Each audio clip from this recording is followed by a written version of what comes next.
Chancellor sir. He'll be joining us very soon, I suppose. So I start with our honorable special guest speaker, Mr. Miguel Das Kuya, and our respected Dean RSCOM, Professor P.J. Mohantosa has not yet joined us. Professor Nayak. On behalf of Royal School of Communications and Media, RGU, I welcome you all to this special lecture session. I'm very happy to have my dear friend, Mr. Miguel Das Kuya, a prominent child rights activist here amongst us today, has kindly agreed to come to RGU campus for 2011. I think I was one of his first friends whom he invited as a special guest to meet the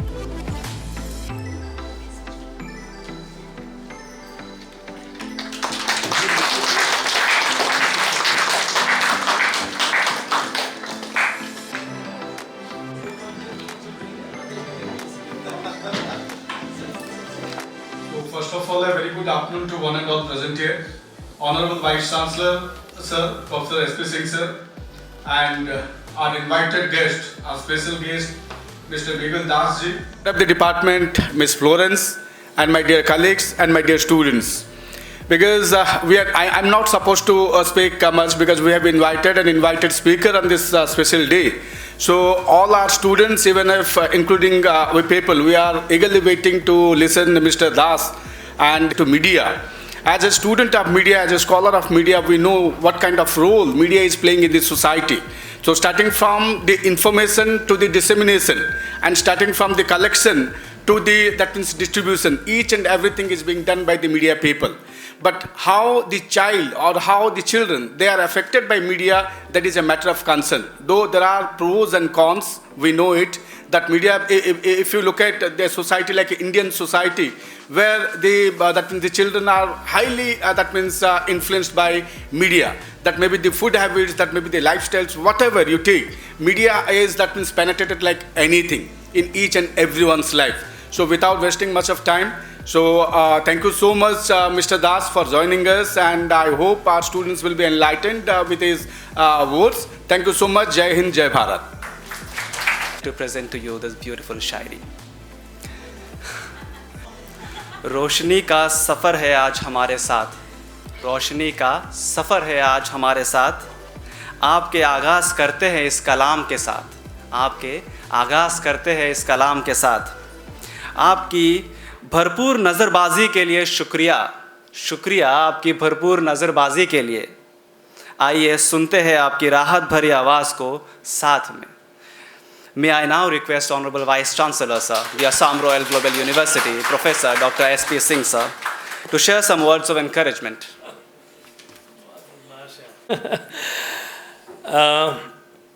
Good afternoon to everyone present here, and a special welcome to Miguel, my dear younger brother, and quite long known to me, and less than Florence definitely, but then I know her from quite some time, and we were very fortunate today, especially the students and we all, that you are with us, and we will be listening to your talk, and we will be learning from your experiences, and many of the students who don't know about you will come to know more about you and your journey from Stephens to UTSAH to all other fields and Shishu Mitra.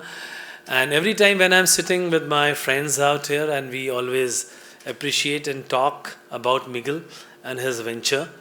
And I would say that many people may be having a lot of riches, maybe having very, very big business organizations, maybe having a lot of money and a lot of things to show. But Miguel has a character to show, so that is, thank you Miguel for coming to us. And for a teacher like us, you all, people like you are inspiration. And when we were young, I remember we were also being involved in Childline. When Jeru Belmoria was conceptualizing Childline, I was part and parcel of Childline with Jeru Belmoria and Indra Koetra. So we were part, and we were young like you or maybe younger than you, and God has given us opportunity to do something for child rights, JJ Act, and at that point of time, especially child education and street children. So that was that has a long lasting impact in my life.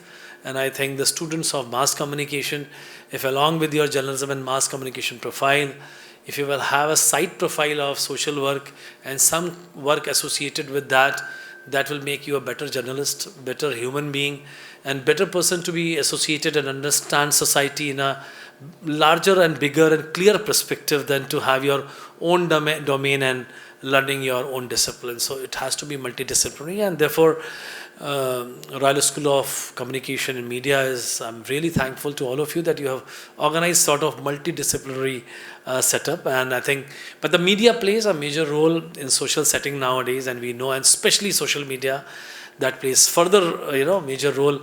I see, and Miguel is with me on social media platforms, I see his pain if at all some action is not being taken by anybody, and Miguel very judiciously and smartly use social media to press things which are for the benefit of child, for the benefit of individuals which are suffering. And I think media is also responsive. If we have responsive police, responsive other leaders, I think they immediately respond in Twitter, they immediately respond on social media. So how to blend social media for social work and media with social work, and how to get work done for the benefit of mankind, I think that is our expectation to learn from you today, Miguel. And the other day I just wanted to share, I just told Miguel what I did. This Shivnadar University, where we have recently signed MOU on 1st of March, and I visited them on 16th of March. They invited me for one session, and I somehow managed to reach there, and that session was basically social sector entrepreneurship. So Miguel, it is compulsory for every child who is doing BMS program, 120 of them, to compulsorily do social service internship. They have to go to any of the organization like UTSAH, and immediately from the stage I told that I know somebody is doing a great job in Assam, and the students never came to Assam for social entrepreneurship. So I said I will connect you to UTSAH, and today you are in front of me. Maybe God was listening to me that day. So you are here. So I'm trying to tell you that they have a blended, very well blending program where the students who are coming there, most of them are from very affluent and rich families because of the fee structure. They hardly have seen the real India which rests in villages and maybe at times slums and at times in the poor man's home. So that thing they have never seen, and many of you might have not seen that also. But unless and until you know the real India where it lives, and unless and until you know how you are going to perform your duties in life, along with earning money, how you are going to contribute to the society, if that kind of thing will not come in your mind as of now, today, I think your journey and your education is incomplete. So your journey and education, if it is incomplete at this stage, will be fulfilled if many of you in mass communication decide voluntarily to do your social sector entrepreneurship with any of such organization. Join them. The last girl who spoke that day, Miguel, and she was some girl from Balia, a remote small district of Uttar Pradesh, and she was studying here in this Shivnadar University, and she has been sent to Dharwad in Karnataka to do some very tedious social activity, going to villages, sweating, dirty toilets, and everything she has faced, she never have seen in her life. And she was alone, and parents were not allowing her to go. But she came back after 8 weeks of internship so confident that was visible in her deliberation. And that is, I think, I could have given her degree without qualifying her BMS program if I am the degree awarding authority, because that learning of 8 weeks was more than the learning what she had in 2 years in BMS program in the institution and service. So therefore, I humbly request the Professor Nayak and all the teachers and Florence to take out some students, and they should go for internship. Sitting at home and watching videos will not serve the purpose, and Twitter and Facebook and having chill at home and going to parties will not make you a prudent person. My humble advice to you, and Miguel, definitely I expect that you will further ensure that what I'm saying is right or wrong. You are free to do that, or may inspire these children to come to you and learn something more. Thank you everyone. Thank you. Thank you, sir, for your words of wisdom. Moving ahead with the agenda, it is now my honor and privilege to introduce our distinguished guest speaker for today's event, Mr. Miguel Das sir. Sir is one of the most prominent child rights activists from Assam, Northeast India, an alumni of St. Stephen's College, New Delhi. He founded UTSAH Child Rights Organization in 2011 with an aim to assist child sexual abuse and other child abuse victims in the journey of justice.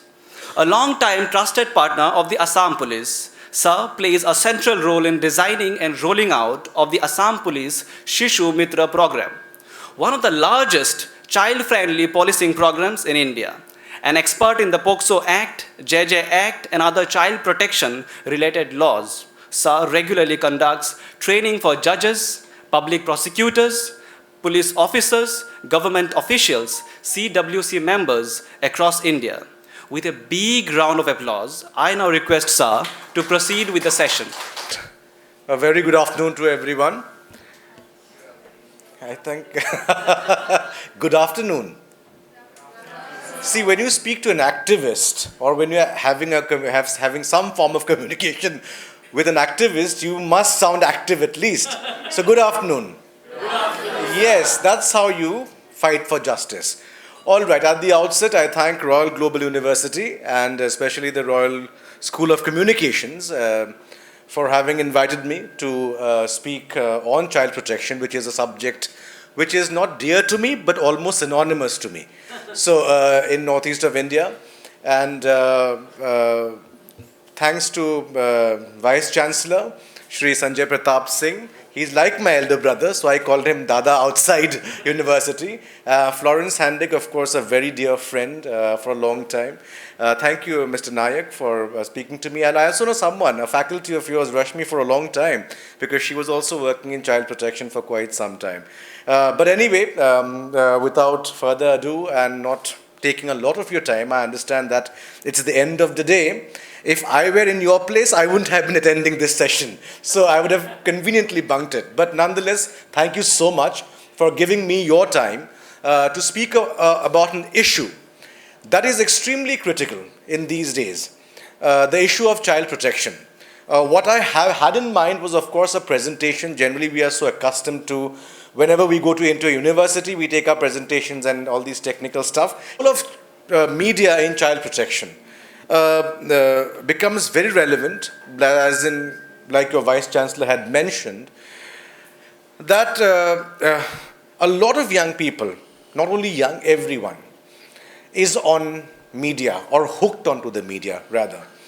Our source of information, albeit we like information in short, that's why it's also problematic, but nonetheless, having said so, we all thrive in the social media / media space. Now, before understanding the role of media in child protection, I think it's very important for us to understand what is child protection in the first place. So that is a very important concept because it's quite hazy because people still ask me that what is child protection? So you should understand and have this because you all will be future media persons, journalists, thought leaders, some of you influencers who will mold public opinion, right? So you need to understand that your concepts need to be very clear. So child protection basically means protecting a child from all forms of abuse, exploitation, maltreatment, and neglect. It is collectively termed as violence against children. So understand this. Child, anyone who has not completed their 18th year of age. So this has to be very clear in your mind. Anyway, and protection of children is not a gift. It's not you give to a child because the child is small, child looks sweet. Because it is a right of the child. Very much enshrined in the Constitution, very much enshrined in international law as well as national law. All right? So when we do something nice for a child, this perspective is very important. So when we are giving child education, means we are helping the child fulfill their right to education. When we are protecting a child from child labor, we are fulfilling the child's right to protection from economic exploitation. So this perspective needs to be in mind, that whatever we do for a child, whatever substantial that we do for a child, basically it is not a gift that we are giving to the child, but you and I are fulfilling our constitutional obligation towards the protection of the rights of the child. So remember this, all right? So this is very important for media personnel to understand. Well, who has the responsibility? So a lot of people, when the question of protecting children comes, everyone, I was just giving an interview a few days back, people decry, people write long statuses on Facebook.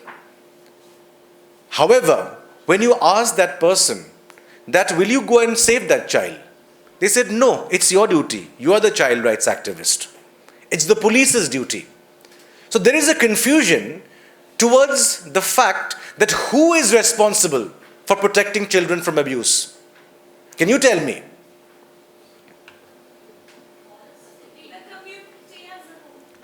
Everybody. So child protection is everybody's business. That should be very clear. You might think, oh, it's not my role, what do I have to do with it? No. It is everybody's responsibility. Parents, guardians, teachers, community, governments, police, doctors, and media as well. So what they say is child protection is not possible if one of us is not fulfilling their duty. Right? This should be very clear. So even the media has a responsibility and constitutional obligation towards protecting the rights of children, and especially the rights of children from all forms of violence, exploitation, abuse, maltreatment, neglect. So you have to understand that role. Now what are some of the legal provisions? Now I know it might be boring on a late afternoon, but it is extremely important for us to know that there are legal provisions for child protection. There is a law, and there are laws rather, which every practicing professional in going into the media houses or practicing media in the media sector should understand and know. One, let me speak about the international law. So there is an international law on child rights called the United Nations Convention on the Rights of the Child. In short, we call it the CRC. Now this international law basically is the mother of all laws in the world. It is the only law in the world that standardizes the rights of children. Otherwise, it was very hazy. No one knew what are rights, what are child rights, right? And what do they constitute?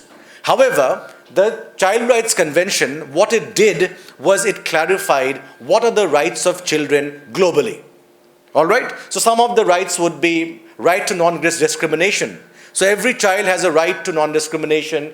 Every child has a right to not being non-separated from parents. Every child has a right to reunification if they are separated from parents. Every child has a right to protection from illicit transfer, illicit trafficking. Every child has a right to freedom of expression. Every child has a right to privacy and to protection from unlawful interference. Likewise, every child has a right to receive information. Every child has a right to be protected from all forms of mental and physical agony or violence. Every child has a right to care from the state if such child has no care in their homes. Okay? Every child has a right to be adopted. Every child has a right to protection from child labor, and every child has a right to protection from child sexual abuse. So these are the rights which are set in international law. So international law says that these are the global rights of children. All right?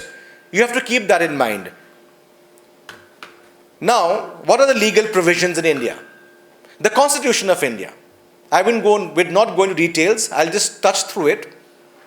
The Constitution of India has an extensive arrangement which talks about the protection of children, the duties of the state to protect children, the protection of children from moral and material abandonment. So a range of things. The Constitution of India basically is the document that says that children's rights need to be protected.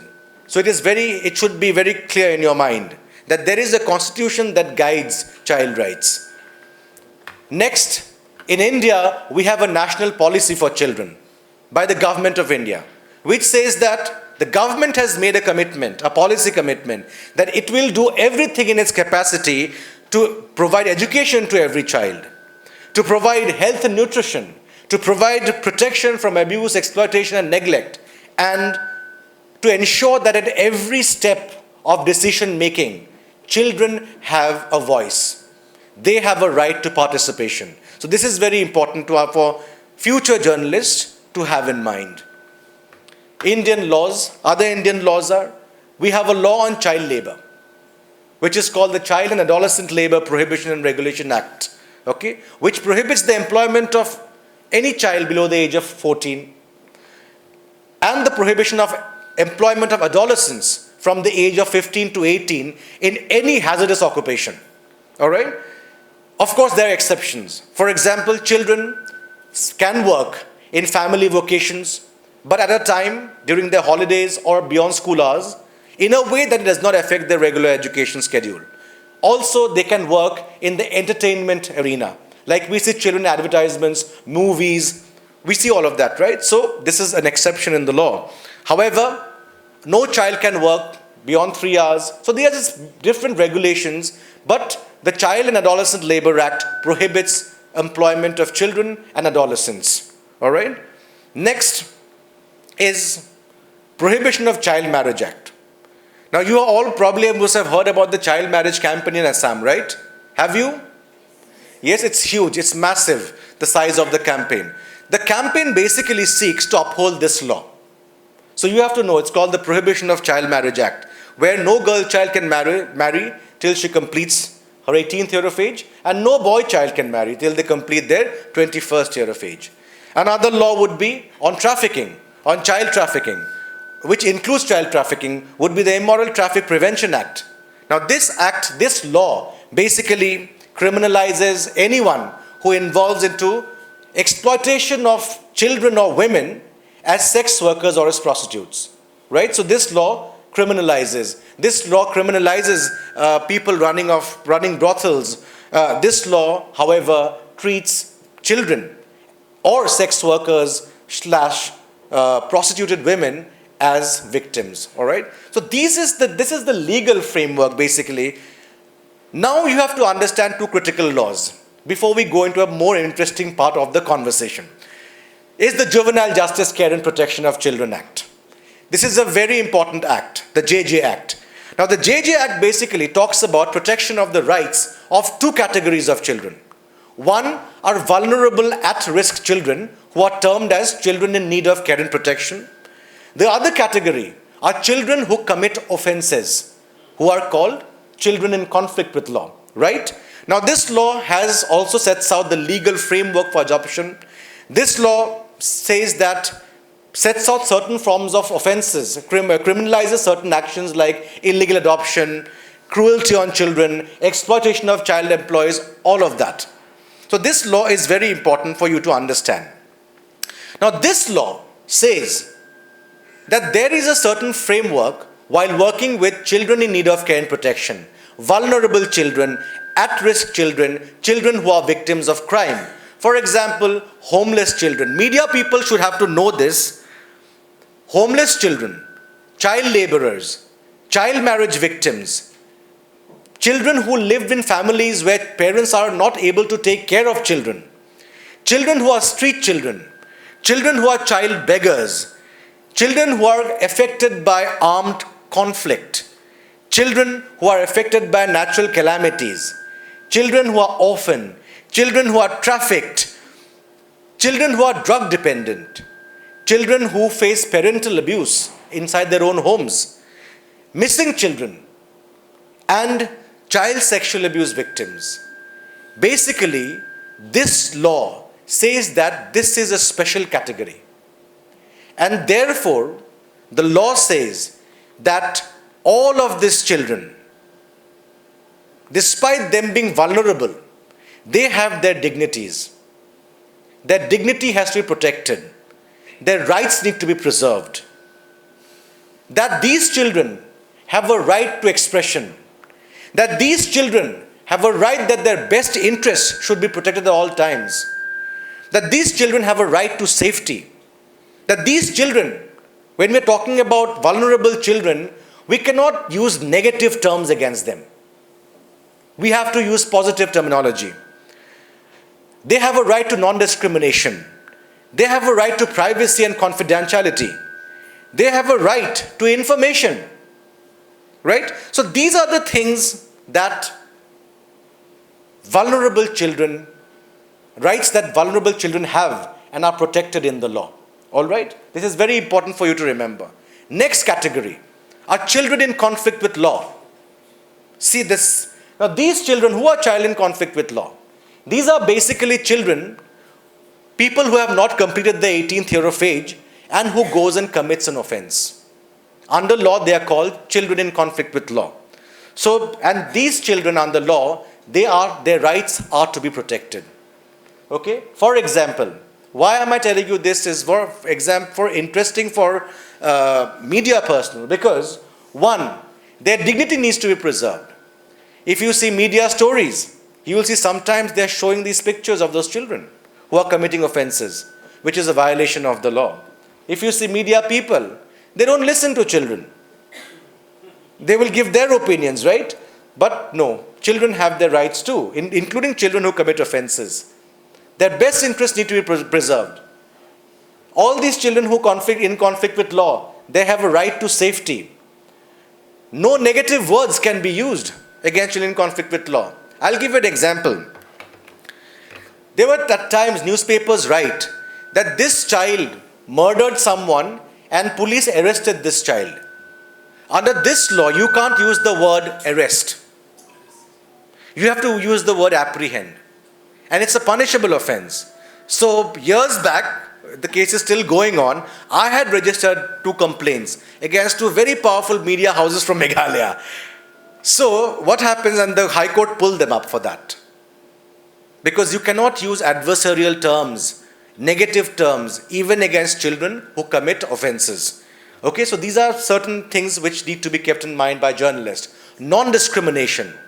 Every child, based on any status, caste, religion, economic status, cannot be discriminated against. So you cannot discriminate. They have a right to privacy and confidentiality. And no information about children who come in conflict with law can be published. So these are things that journalists have to come in, they have to know. The second critical law is the Protection of Children from Sexual Offences Act, the POCSO Act. It's a very important law that journalists always have to work around because the number of crimes, sexual offences against children are growing, and especially child sexual abuse. So here as well, this law seeks to give justice for children, all right? It punishes offenders. It talks about the protection of rights of victims through the entire justice process. So these are few things that this law secures for children. Now, journalists also always have to remember that when you get an information of child sexual abuse, you have to report it to the police. You cannot hide it. In many families, they hide this, okay? Then mandatory reporting. You have to report it to the police. If you don't report child sexual abuse, then you will be caught by the police. So then, no media house can publish any information that can lower the reputation of the victim or infringe upon the privacy of the victim. You saw that picture when I used first? You saw how media houses with their mics come and throng children. So when there are cases of, for example, child rape, we always see this, and I have to keep on reminding to my media friends that do not do this. So when a victim, a 12-year-old child, is raped by 5 men, and then after the incident, all of you go with mics and say, how are you feeling? How would you feel if you were asked that question? Right? Insensitive. Who did it to you? Where did they touch? So these questions are very insensitive. Many media houses publish the name, the identity. In Bongaigaon recently, there was a case of a gang rape. Though the child died, though for justice, what they did, they published the name, photographs everywhere of the child. right? So that amounts to a huge violation, and this act completely prohibits it. So these were the basic. So now I'll come to journalists. The legal framework that governs the work of journalists is the Code of Journalistic Conduct. It was in 2010. Now it's been re-amended and got the new one was gotten in 2022. If you read this, you will see our gaps. I don't want to go through it, but I think this is one thing you should understand. Some of the things that obscure identity, use morphed images for children, do not show their face, do not reveal their identity, do not ask rough questions to the child, do not further victimize the child. These are a few legal provisions, all right? The next one is the National Commission for the Protection of Child Rights also has guidelines for media reporting on children.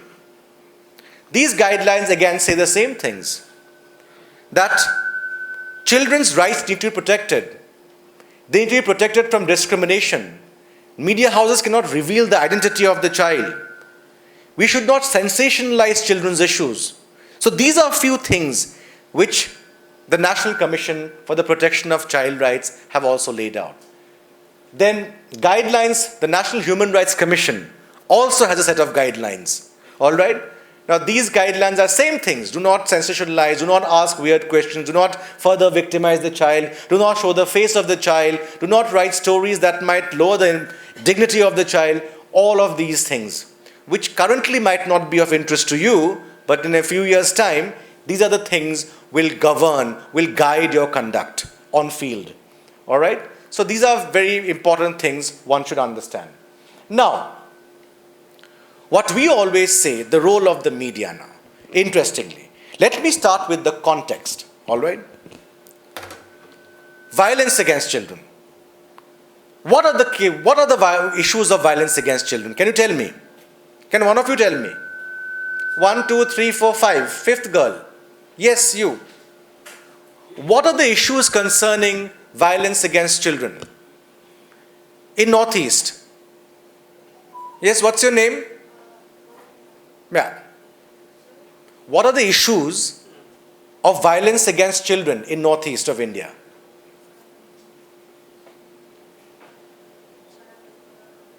Yes, child labor and child rape. Yes.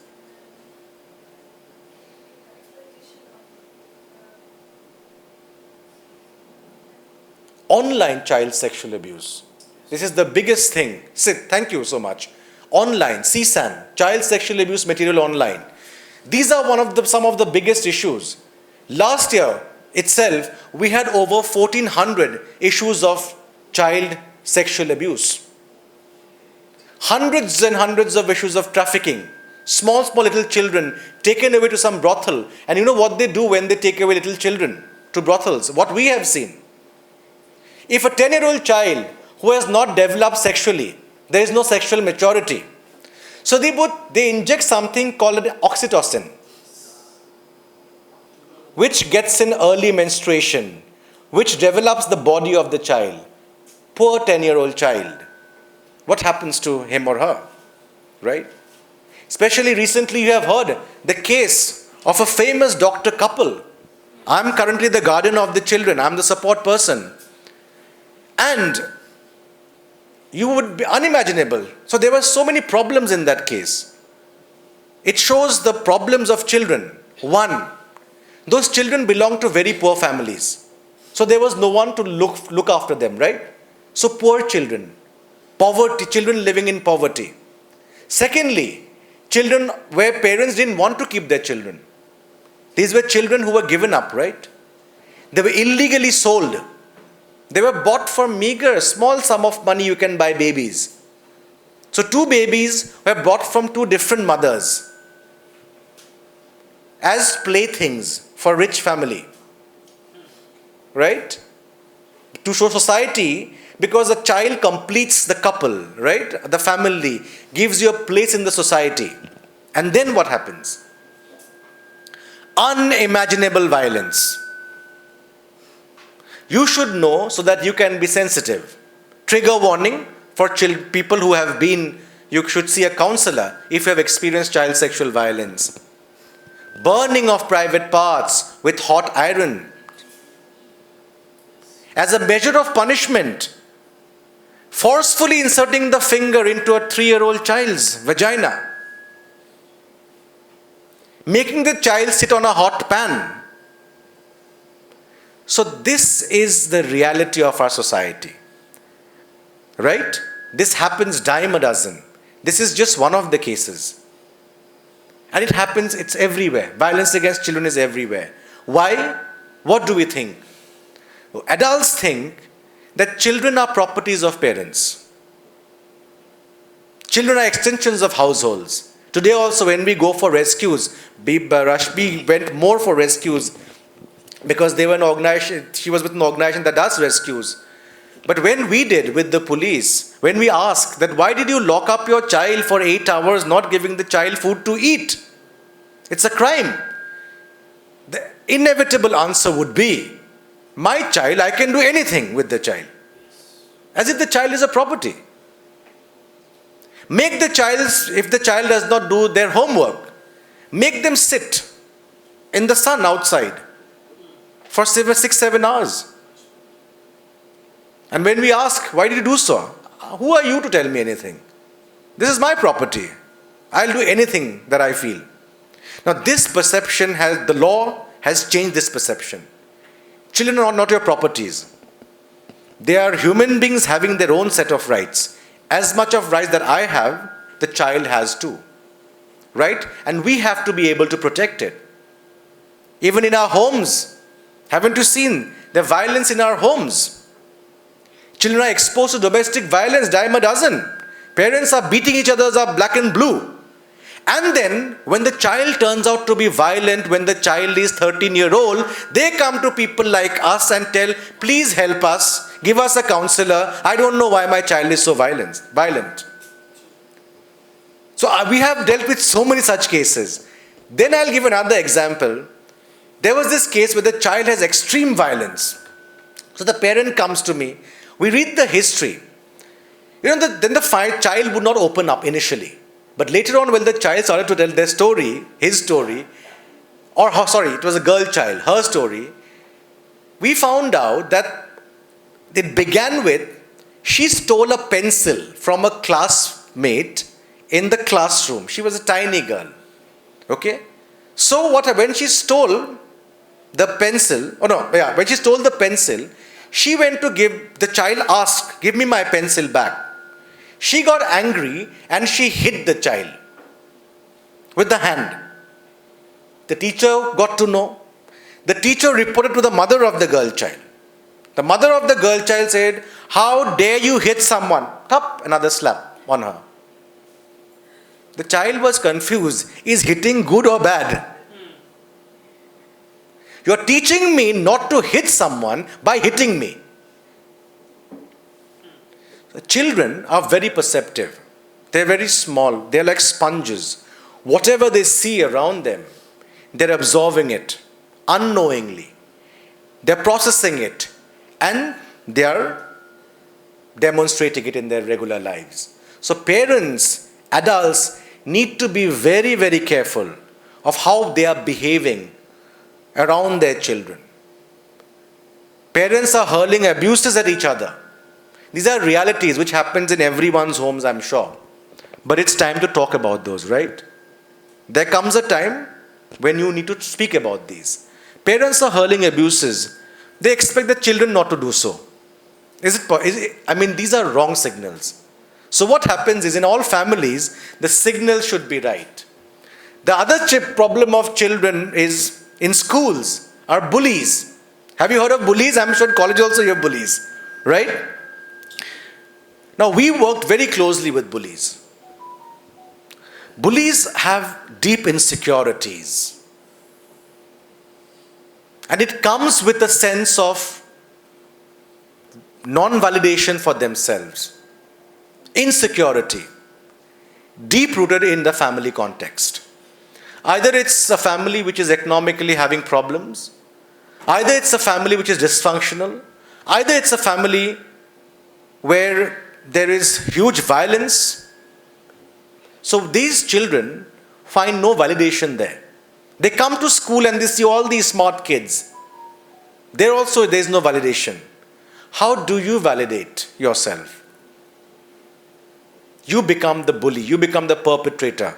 So the cycle of violence never ends, right? So these are few problems that we see around concerning children. And the other child as well is a victim of violence, right? So what happens is, children are living in a context that is rife with adversity, violence. Now we have to solve it. We have to give children a space, a society where they can thrive, they can be happy. The power dynamics between parents and children can be reduced so that parents can be guides more than, dictators. So what happens is these conversations need to begin. And a huge role of the media, since I'm coming back to you, is that, thank you, you can highlight these issues. That, okay, listen, there is a prevalence. Violence is huge. Are we talking about it? Say in your own school, I've seen you make these little stories and news items sometimes, right? Why don't you make a little story on sexual violence, for example? Or why don't you make a story on child labor? By the way, the child labor problem is very interesting. In Assam, I know there are a lot of people from Northeast. In Assam, I get a lot of calls regarding child labor, but I don't respond, I don't rescue. So I call up the authorities, right? Generally, that's the way. So in Assam, we call ourselves we trace our ancestry to Lachit Borphukan, who's like a brave general, right? Who went and led the battle of Saraighat, defeated the Mughal army, very brave. But let me tell you, when I get calls and I say, why don't you report to the police directly? They said, no, my name should not come. These are my neighbors. I said, my God, yesterday you put up a status on Lachit Borphukan. So this entire bravery is a hoax. That's why there are few activists, few organizations working and getting everything done.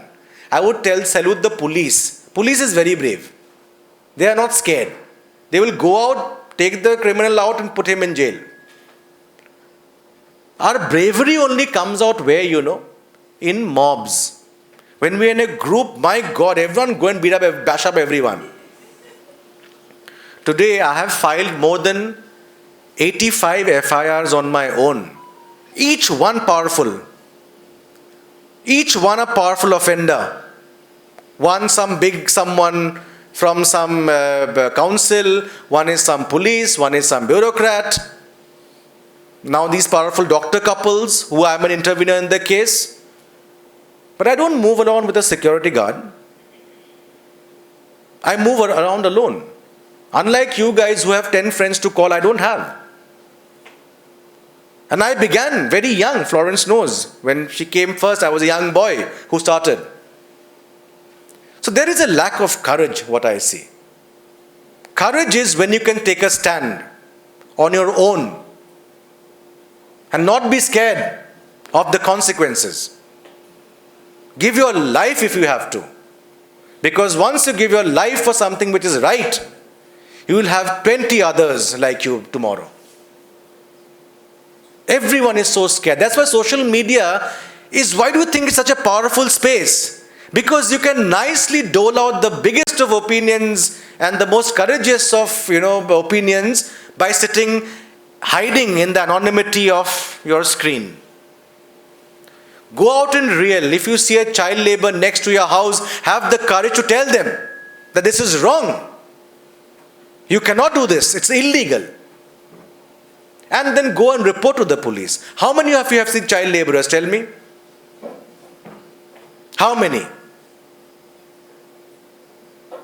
How many have done something about it?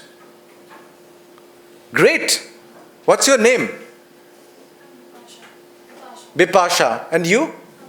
Ankita and Bipasha have done something about it. Have you gotten them rescued?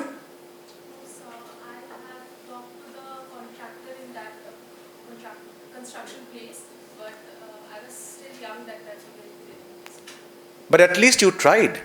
Very few people have that courage. I think you deserve a round of applause. And you, what did you do? I will talk with the other people when I have small side of the directors. So they did something and like because I used like this kind of they have taken the children like they bought the children from different places. Oh, it's a trafficking case. Great. So another round of applause, please. Because I'll tell you, all those guys, big bodies, fit, they can't do anything when it comes to action on ground. A Gandhi did not need a fit body, 6 feet height, to lead a movement. A Bhagat Singh did not need that, right? So what happens is you just need courage. So this is one thing, is that every journalist should have the courage to bring the truth forward. To highlight issues, you have to be courageous. Do you think you have courage hereupon? How many of you think you are courageous? Put your hands up. Rest are what? I cannot use a lot of words because the teachers are here. Generally I do with young people. Rest are what? So you need to work on that first. Work on yourself and highlight issues. Change begins in a small way. Start by reporting. Start by creating these small movies, news items. Go cover the issues and give it publicity. Through you, a lot of people will be knowing about the current issues. But be careful of one thing. Don't do it for yourself. A lot of people put out videos, reels, it's only me, and me all the time. The level of entitlement has gone beyond imagination. I'm shocked, actually. It's only about me, my likes and my videos and me and me and me. But where are you getting your food from? From a farmer you have not even seen. Tomorrow that farmer stops farming, you will not get your food. Tomorrow that tailor who's weaving in the industry says, "This is not my work, I'm not weaving for myself," you will not have clothes to wear. We are all part of a chain. So understand that there is a world beyond me. Right? So you can also do things for others. And that others is linked to the collective growth of the society. And when the society is good, you also benefit from it, right? Or else tomorrow you are so into me, tomorrow there's a fire in your house, no one will come and help you. Because they're also busy making reels somewhere. So this is very important. Alright? So make invisible issues visible. You can start that. Show me. And we'll give you more leverage. No, we'll give it publicity. We'll get something posted, some of your good movies posted in the Assam Police or government pages, or you get a UNICEF partnership in. So we can do all of that. The second caution is knowledge. Don't do it for the heck of just doing it. Now with artificial intelligence, I also use it quite often, but with artificial intelligence, people are just writing everything, a line and essays. We did an essay competition from the Assam Police because of a partnership on Child Rights Week. So we called for essays. Can you imagine every third essay is the same? Now who do we award? Who do we gift? Except for one child. And nowadays they are very smart. To make it look like it's written by own hand, they do these little scribblings here and there. But it's all AI. It's the same articles are coming out. Use AI, but more intelligently. So what happens is, before doing a story, read up. When we were in school and colleges, now you have of course, your iPads and computers. We were in the library reading stuff, gaining knowledge. Without knowledge, with a dumb brain, with a dumb head, you cannot do anything in life, let alone change. So you have to make this head work, all right, before doing any of this work. So remember, knowledge, acquiring knowledge is very important. So educate the public. A lot of people don't know about laws. A lot of people don't know about problems. So take initiative to educate them on laws, to educate them on policies. By seeing your video, one child might know how to get admission in a school. By seeing your video, a child might know if she has been raped by her uncle, what she needs to do. Right? For your little video, a child might know how to get access to safe shelter when they are in a street situation. So your little initiatives can change lives. All right? Next, promote best practices. If there are certain things that are happening which are good, use your skill, use your expertise. I'm sure will be journalists, all of you, and someday. So use your expertise to identify what are the good things happening, good practices, and give them publicity. So that someone in far village in Karbi Anglong, a young leader will think, oh my God, in Guwahati there is a good practice. I have seen it in this movie. Let me do it here as well. Right?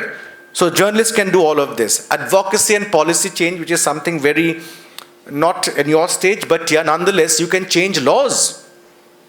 The more you talk about problems, the more you identify gaps, you put pressure on the system to change the laws for children. All right? Then you can support campaigns. For example, if there's a campaign on child sexual abuse done by some organization, you can give it voice, you can promote it as media personnel. So all of these things you can do. Accountability and monitoring. Asking the right questions. If you see there is a policy for children, if you see it's not happening on ground, you have to ask the right questions, right? To the state. You say this is the law, but 50 children not getting food to eat in this village. You can do a story on those small things which can make a huge impact in the lives of children. So these are a few things. All in all, you should keep certain things in mind, which I believe are the 5 A's for every journalist, for every media personnel. Number 1, acquire knowledge. Knowledge is key. People who have no knowledge are the reason for all the problems in the world. Or half knowledge. Read up. Be intelligent. Let this mind work. Make it vibrant. Make it interesting. Or else you will sit like a dumb person staring away at your phones, looking at reels all the time. That's a dull mind. And there's always a beginning. I also went through that phase, by the way. I would like to sit, when I was, of course, your age, younger age, I would not like to go to my classes, and my professors used to drag me out of my halls of residence and take me for a class. And I would always be in the cafe, reading books. That time we didn't have so much reels to watch. So we'd read books and have these whole day conversations with friends, whiling away time. But there came a time when we realized, oh my God, the brain has turned completely rusty. We could not think. And like Obama said, I thought, oh my God, it's impossible for me to read a long book at this point in time. But I could. I managed to, when I gave it that thought and interest. Like Obama says, no one thought America would have a black president. Obama said what? What was his campaign tagline? Yes, we can. So I think even you can, the day you start putting thought into whatever you do. But never let this brain stop working. It is the biggest killer nowadays in the society. Acquire knowledge. Without knowledge, you are not. Abide by the law. A lot of journalists, they know, they acquire the knowledge, but do not abide by the law. What is written in the journalistic code, they're not interested. What is given by the National Commission for the Protection of Child Rights, they're not interested. They will do things that how they feel like, and that will get you money and TRPs. So that's unethical practice. So now a journalist has to abide by the laws of the country, abide by the constitution, which is very important. Advocate. Be an advocate for the rights of children. Always, whenever you see injustice, do not keep quiet. Let's make a change. Let's make an advocate. Just think, if this room full of people, apart from the ones talking amongst themselves, if some of you become good practitioners and advocates, that's okay, that happens. I was just kidding. So, and some of you with the finer minds, some of you can make great change, right? Now, you want to be that great change maker, or you want to be a dull brain doing nothing in life, the choice is yours. So if you do want to become a great journalist, become also, as a child rights practitioner, my request is, be an advocate for the rights of children. A lot of things can change. If you can change childhood, right, you change an entire generation and generations of children. Assist children. Whenever you see a child in distress, what does a journalist do? Generally see a child on the street, oh my God, you're on the street, and then go away, right? No. Wait there. After your story, call up child line. Call up the police. Get the child rescued. Get the child helped. So at all the time, you have to be assisting. Do not look the other way. Looking the other way again is a big problem. We like to look away. It's not my battle. That child is on the street, not having food to eat, it's not my battle. It's the child's battle. But as long as we keep on doing this all the time, we see whose society gets destroyed, our own. Whose society suffers, our own, right? So you need to help that child. And now let me tell you, helping someone is such a good feeling, right? Now, at the end, generate awareness. Like I said before, you can begin from today. Make small stories on children, on their rights. But again, you have to be very careful. While a lot of these reel makers, I have lodged a complaint against one, would go to a vulnerable place, show there's a child living alone, please help the child, right? The vulnerability is that social media is filled with sex offenders and pedophiles. So what you're doing is, you're telling the pedophile, listen, there is a child living near Chanmari and lives alone. And it would not take much time for that pedophile to reach out to that child. So be very careful. So you have to be sensitive. You have to draw a balance between doing an interest story, human interest story, and at the same time preserving the rights of the child. So this was basically the overview of how knowledge, empathy, understanding on the laws, your own zeal can create a change in the life of children. And children are important. Remember, you and I were children too, right? Whatever we desired at that time, every child desires today, and probably more. And if you can bring that change, let me tell you, that feeling is out of this world. It's extraordinary. So what happens is, the change lies with you. And of course, one very important thing I forgot to touch in this modern context is sensitivity. Especially gender sensitivity. Now, sexuality sensitivity. These are issues which are very important in media these days. So if you're a rounded person, media person just need to be a rounded, all of us, not only media person, you need to be rounded. You can you can say, you can party, like your VC was saying, party can say no. You can do everything you want if you do it with a conscience. You think I did not go? No one thought I would be an activist in my college if you go back and ask my friends and my professors. So we did all of that. We still go, we still hang out with friends. We still go out, attend social dues. You can still go to the nightclubs and have a good time and go out for day-out long outings with your friends. Or trips, or go traipsing all around the world on adventure holidays. Yet, you can be very constructive. You can be a change maker in your own state or in your own region. With this, I thank all of you. I hope I've covered everything. If I was a bit annoying, please pardon me. But if you have certain questions, you can ask me. Thank you so much. Any questions, please? The active minds, I'm sure, have a lot of questions. But then I have seen, I'm from Upper Assam, and in Upper Assam, as we know that tea gardens are too many out there. So one thing I have time and again noticed, like if the mother is a tea garden worker and she is going for her daily wage thing, and the population growth in tea garden areas is still, we can say, it is untapped, untouched, and if one kid is of 1 year, the another comes again in the next 9 months, another comes up. So I'm putting it very in a very not framing it, and I'm just saying it. So I have seen that if mother is going, so to take care of the youngest child, the another kid who is just of 4 years or 3 years will just carry the other child.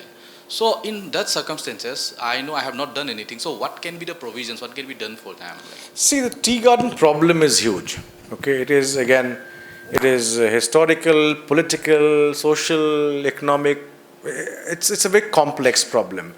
It begins with the companies that just exploited and thought it was not their responsibility to look after the babas and the babies of tea gardens thought it was not their responsibility, and labor class was different, living in the labor lines. No one cared of how they lived, right?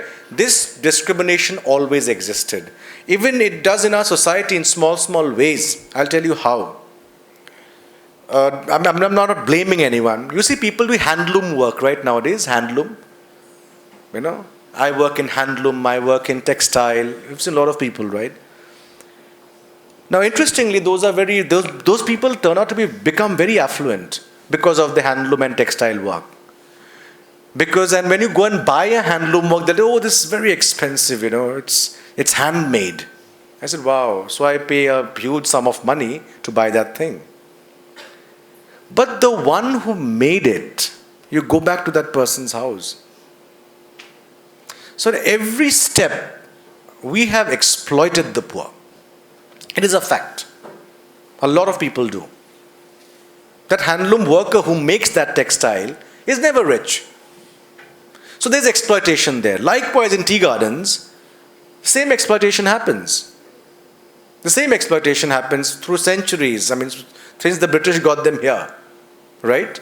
So today also, if you talk to, now some companies have taken some initiatives, but I think karma hits you very bad because most of the tea gardens have become redundant. The companies are failing, right? Because it's interesting that even when 10 years back I would speak to the tea garden management about doing something, they would have a labor welfare officer, but they would say, it is not our responsibility. We are giving them the wage, and they're plucking the tea leaves, and that's it, right? Nothing beyond that. So it happened through centuries. So now to undo it, it's very difficult. So of course, it'll need a lot of community level work and daily engagement, policy changes. And now, of course, certain policies have been changed. And the worst are the seasonal workers who are not even staying in the tea garden. So it is a very complex, so probably, more social protection for families, raising their standards, more livelihood generation support, more educational support. Now the government is opening 100 schools for tea garden children. The government of Assam has come up with a brilliant initiative to ensure that every tea garden child has a good school to go to. So these small changes can bring in the long-term, impact, which we hope in cases of tea garden children as well. It's very complex. They have a majority of other issues like domestic violence, death due to alcoholism. Many of these young fathers are dead by now. They're all living with the mothers, yeah? Add something to this, what you said, we agree, but there's some few tea gardens which a few years ago when we were just just exploring this, what he said about children, little ones taking care of their younger siblings. So some of the tea gardens did come up with Creche. creche. Yeah. So that is a solution which some tea gardens are adopting. When the mothers go for tea plucking, there's a place where they can keep their children and they are being looked after. So that's, So I but visited. it's at a very small scale. Yeah, very small scale. I visited 28 tea gardens for these creches. They were creches, but they were dysfunctional. All of them. Because it's not an interest. Interest is the profit, right? The interest is the profit. But even the garden managers and the companies are like, I always say, my God, you are very dedicated. The only thing you see is profit, nothing beyond that. So now social welfare needs to go hand in hand with profit-making initiatives. Yes? Anything else? I think these guys are so tired by now, they want to go back home. Right? It's end of day, I'm sure. Skit.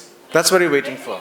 All right, so no question. Excuse me, sir. I have Yes. okay. It's not a question actually, and it's an observation that as you have put the example of this Bongaigaon incident, and Bongaigaon is my hometown, so I got to know the name from a social media itself. So now with the very advent of these social media platforms, now everyone is reporter, everyone is journalist. That thing is there, and now our students and the students who are from a formal background, they are studying journalism, they are studying the media ethics, media laws and ethics, so they know the things that we should not put the photographs, we should not put the names and all. But with the advent of the social media, that, as you have also said, that acquiring knowledge is very important. And with the advent of the social media, they are least bothered about the knowledge, they are least bothered about the laws and ethics and all, and they are putting the names and they are putting the things, the photographs and all. So what is your take on this? How we can just, I want Change to, social media, is it? No, it's not like that, sir. It's like now everyone, without knowing the journalistic ethics and norms, they are trying to be journalists on the social media. So that is one thing, and as I have mentioned that I got to know the name of the girl, the Bongaigaon incident, from a social media platform, not from any other media house. So that was one thing, because they don't know the ethics, that the name of the minor child should not be given in the media. Yeah. So. I think social media is a very, people call me names once, my friends. I think that social media, to use social media, you should be giving a competitive exam. Your IQ test should be done. I always feel it should be made competitive, So you pass an exam, you are eligible to use it. But again, not that everyone who's passing competitive exams are doing the right things, right? So it's a double-edged sword. But nonetheless, the change at the end begins with yourself. You decide for yourself what you're going to say and what you're going to do, how you're going to conduct yourself, which battles you're going to fight and which you're going to ignore. Right? Change again starts from you. Schools can play a big role. Universities can play a big role in this. Today, I'll tell you, people get trolled for a lot of things, right? I have gotten, I think, 3 trolls in my life. And this time with this case, the 2 came in. And one was when I had launched a campaign against a very famous singer. But that's different. But because that's how I operate my Facebook, I don't let junk go into it. I don't allow junk to come into it. So, so everyone who's on my friend list, some of them are friends because they admire my work. And I have people from all political backgrounds, all social backgrounds, but everyone knows that while they are interacting with me on my social media, they cannot engage in something nonsense. Or they cannot engage or say whatever they feel like. So you have to show your own conduct as an example. When something comes read it properly. Understand. Critique, boundary critique. Critique yourself. You might also be wrong. I might be wrong sometimes. When I'm putting out something, because most of them is emotion driven right now, because like I said, IQ has gone down, EQ has gone up. It's too much to handle sometimes. But when you're putting out everything from emotions, you're forgetting there's something called intelligence, something called wisdom, which also comes with a lot of reading and experience in life, right? So you have to practice that yourself. Seeing you, your friend will practice. And then the chain goes on. And slowly, you come to a circle of people who are not friends, some acquaintances, who are leading, you from a community. And you are doing good in your own way. You are choosing a lane for yourself. And that lane is disconnected from all the junk. But this junk is happening only now because new social media users, it's quite new. In 20, 30 years' time, people will get educated of how to use social media, what is right and what is wrong, and what is moral and what is immoral, all of these things. Chaos is because it's the educating phase. Like you are also learning how to use social media, what to put out, what to like, what not to like, what political opinions to put out, what to not. Some people put out political opinions just for the heck of it, just to be noticed. You can have any ideology, but that ideology has to be based in knowledge, right? So that is what I see, what is lacking. Reels, which are the most popular reels, do you think? People doing dumb things, I really like this thing, Kabi, no, his name is, I really like him. He kind of actually shows, what nonsense is going on in here without saying a single word. He's, I think, Kenyan who moved to Italy or something, So it's very interesting. He shows that it's such a dumb space. And sometimes, so interestingly, I was watching a similar video, and my friend tells me, my God, you proselytize so much about all this. I said, listen, sometimes you need to leave your brain outside the door. You need to, so when you're not stressed, to kind of de-stress, you need to look into stupid things, right? So I think that's why it's very popular. Yeah, we do it, I do it as well. But that does not define me or consume me. That will never mean that I'll put a similar video like that. So it gives me some entertainment sometimes. Like I used to remember when we were in college, we used to go to all these nightclubs to party with my friends. All right, this was in Stevens. So, and generally we used to love our English music, right? And but suddenly in Delhi nightclubs, what happens is, Delhi is a very Punjabi place. So they give these Punjabi Bollywood numbers sometimes. So my friends and I would actually fix a date to get cheap thrills. We will go and dance to this. So we choose a date.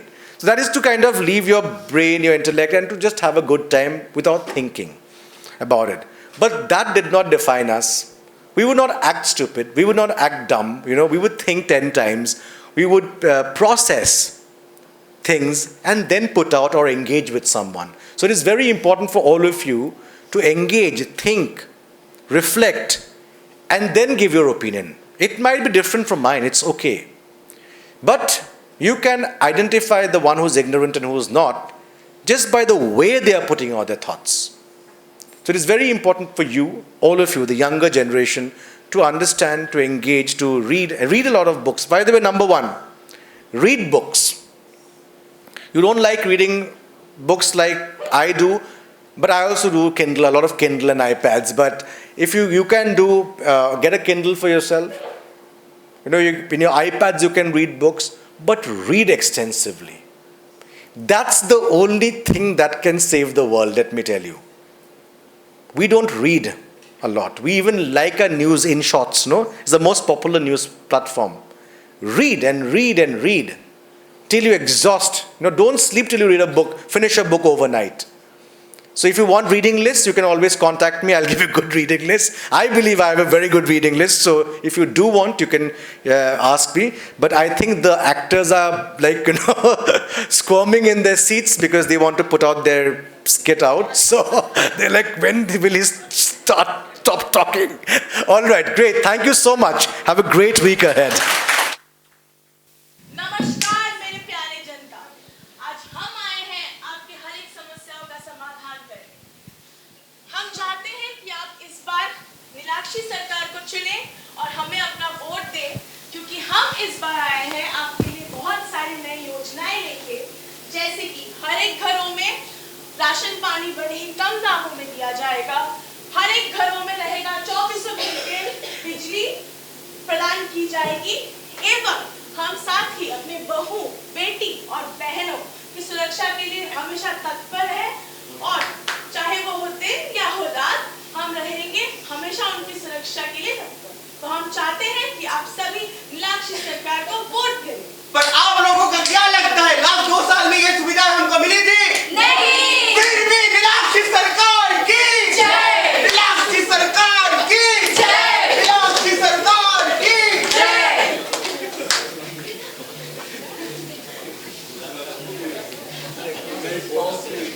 बहन जी कैसे हैं आप? मैं अच्छी हूँ, आप कैसे हो? मैं भी बढ़िया हूँ। आपको पता है मेरा बेटा पूरे कॉलेज में अव्वल आया है। ओ बहुत अच्छा, बधाई हो बधाई हो। शुक्रिया शुक्रिया।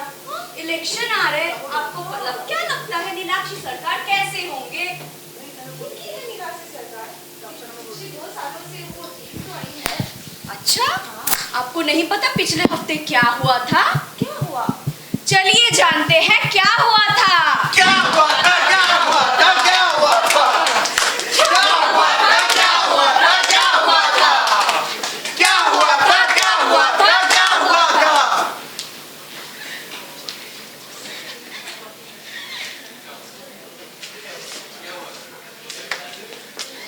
अरे कहाँ जा रहे हो? रास्ता छोड़िए हमारा। यू कहाँ जाना है? जाना कहाँ? भैया भैया भैया भैया लगते हैं हम लोग भैया लगते हैं। पता है हम लोग कौन है? शर्म नहीं आता इस जमाने में लड़की को छेड़ने में? मंत्री का भाई हूँ मैं, सरकारी कट्टा लेके घूमता हूँ। मुझे हवा खिलाएंगे आपको। क्या करेंगे? बस जाएगा अभी। जाके दिखाओ, हम भी देखेंगे कितना दम है। चलते हैं पुलिस स्टेशन। चलते हैं police station. Police station police station police station police station police station.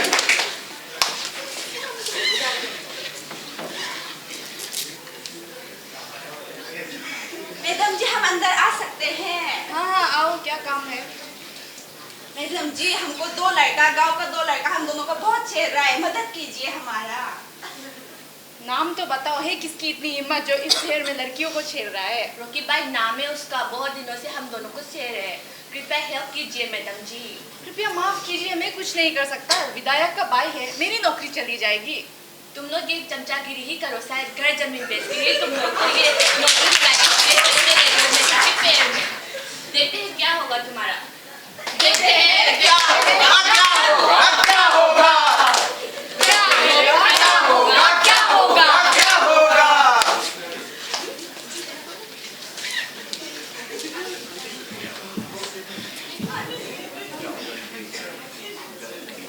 अरे बहन पता है अगले समय में तो वोट आ रहा है, नेता ने बोला है कि अगर वो जीतेंगे तो हमें बहुत सारी अच्छी सुविधाएं मिलेंगी। हाँ यही तो सही वक्त है अपना सरकार को चुनने का। हाँ मुझे आज भी याद है जब मैं पहले अपना वोट देने गई थी। ये गांव के गधे लोगों को वोट देके क्या फायदा होगा? पता है पहली बार वो क्या हुआ था? क्या हुआ था? अरे हमारे गांव की बेटी को मिनिस्टर के भाई ने छेड़ा था, फिर भी इस पुलिस ने कुछ भी नहीं किया। अरे छोड़ो रहने दो, वो तो कहने सुनने की बात है, कम से कम हमें इतना तो फायदा हो रहा है ना। अरे हमें मुफ्त की मुर्गी मिल रही है। अरे यहाँ पे हमारी बेटियों को सुरक्षा नहीं मिल रहा है, तुमको मुर्गी का चिंता है? हाँ बहन, इसीलिए हमारे समाज ऐसा हालत हो गया है। हाँ बहन, अब हमें ही अपना कुछ दान निकालना होगा। आप लोग भी उठो।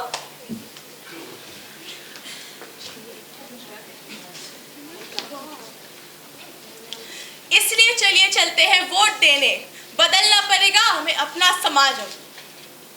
होगा गांव का विकास, याद रखिए खुद का सरकार खुद चुनिए।